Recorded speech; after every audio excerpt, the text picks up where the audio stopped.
नमस्कार साथियों, स्वागत है आप सभी का। क्या आप या आपके परिवार में कोई ईपीएस पेंशनधारी हैं? क्या आप भी चाहते हैं कि पेंशन में हो बढ़ोतरी और साथ में मिले बेहतर मेडिकल सुविधा? तो ये वीडियो आपके लिए है। आज हम बात करेंगे ईपीएस यानी एम्प्लॉइज पेंशन स्कीम से जुड़ी उस बड़ी उम्मीद की जो लाखों पेंशनर्स की जिंदगी में खुशहाली ला सकती है। ईपीएस पेंशन, बड़ी राहत की उम्मीद। ईपीएस पेंशन वर्तमान स्थिति क्या है? सबसे पहले समझते हैं कि अभी की स्थिति क्या है। ईपीएस के तहत करोड़ों पेंशनर्स को हर महीने 1000 रुपए या उससे थोड़ा ज्यादा पेंशन मिलती है। ये पेंशन रिटायरमेंट के बाद जीवन यापन का आधार बनती है। लेकिन महंगाई के इस दौर में इतनी कम राशि से गुजारा करना असंभव सा हो गया है। सरकार द्वारा 2014 में 1000 रुपए की न्यूनतम पेंशन तय की गई थी, लेकिन तब से लेकर अब तक इसमें कोई ठोस बढ़ोतरी नहीं हुई, जबकि जरूरतें और खर्चे कई गुना बढ़ गए हैं। प्रस्तावित बढ़ोतरी, उम्मीद की किरण।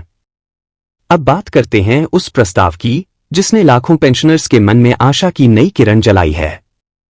ईपीएस पेंशन को बढ़ाकर 7500 रुपए प्रति माह करने का प्रस्ताव विभिन्न कर्मचारी संगठनों और पेंशनधारकों द्वारा सरकार को सौंपा गया है।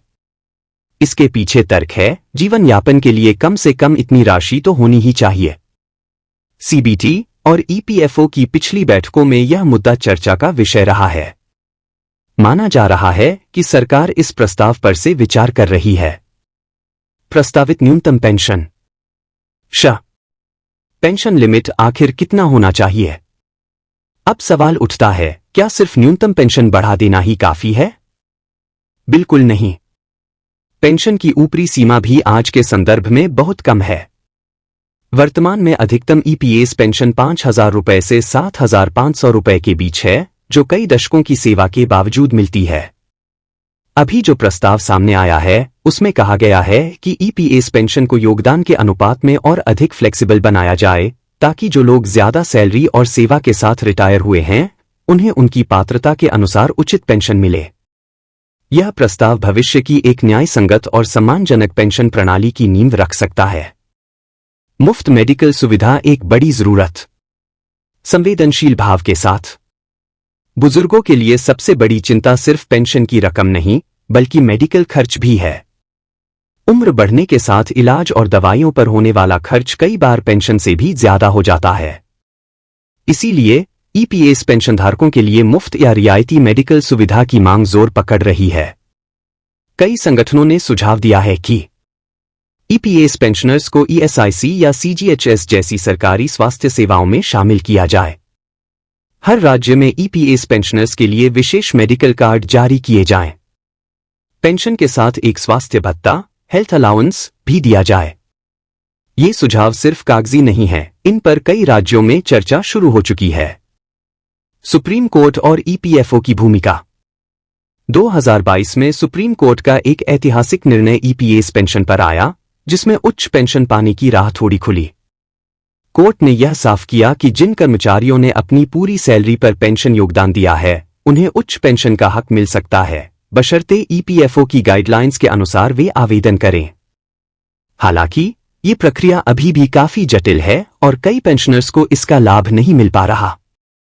सरकार से यह अपेक्षा की जा रही है कि वह इस प्रक्रिया को आसान बनाए और सभी पात्र पेंशनर्स को समुचित पेंशन मिले। पेंशनर्स की आवाज, अब या कभी नहीं। पेंशनर्स की आवाज अब संगठित हो चुकी है। सोशल मीडिया, जनमंचों और जनप्रतिनिधियों के माध्यम से लगातार यह मांग उठ रही है। न्यूनतम पेंशन 7500 रुपए की जाए। मेडिकल सुविधा मुफ्त हो। पेंशन में महंगाई के अनुसार सालाना बढ़ोतरी तय हो। आज की ईपीएस पेंशन वह सहयोग नहीं कर पा रही जिसकी कल्पना इस स्कीम के तहत की गई थी। इसलिए अब बदलाव की घड़ी आ चुकी है। सरकार की प्रतिक्रिया, संकेत क्या कह रहे हैं? सरकार की ओर से कुछ सकारात्मक संकेत मिले हैं। वित्त मंत्रालय, श्रम मंत्रालय और ईपीएफओ के बीच कई दौर की बातचीत हो चुकी है।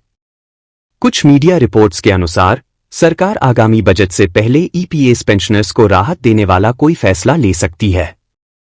साथ ही ईपीएफओ द्वारा गठित विशेषज्ञ समिति इस मुद्दे पर अपनी रिपोर्ट तैयार कर रही है, जिसमें लागत, योजना की स्थिरता और लाभार्थियों पर असर जैसे पहलुओं पर विचार किया गया है। भविष्य की राह क्या हो सकता है? समाधान।